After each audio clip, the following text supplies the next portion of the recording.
Изградбата на новата водоводна линија во Штип неколку дена остави дел од градот без вода за пиење.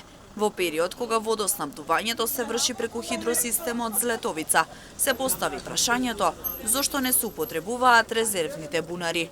Водата од бунарите преку пумпи треба да стигне до филтер станицата, па потоа истата да се пушти до домаќинствата. Тоа значи дека бунарите не можат да се користат во случај кога ќе нема вода од хидросистемот Злетовица. На терен граѓаните во Штип велат дека оваа вода од бунарите, кои впрочем треба да бидат резервни, не се користи.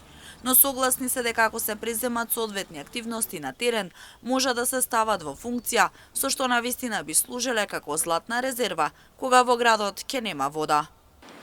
Не знам зашо, само знам дека се загадени. А треба ли да се користи? Не, за пиење, не.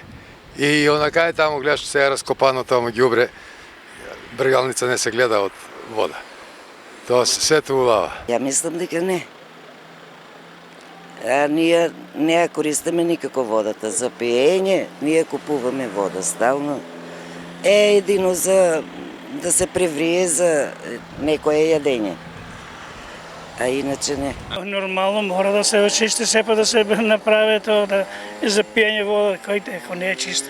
Од јавното предпријатие ИСАР велат дека резервните бунари имаат различен систем на користење во споредба со хидросистемот Злетовица. Во однос на количината на вода, хидросистемот Злетовица има поголема количина на вода, односно 300 литри во секунда или 30% повеќе споредбено со резервните бунари.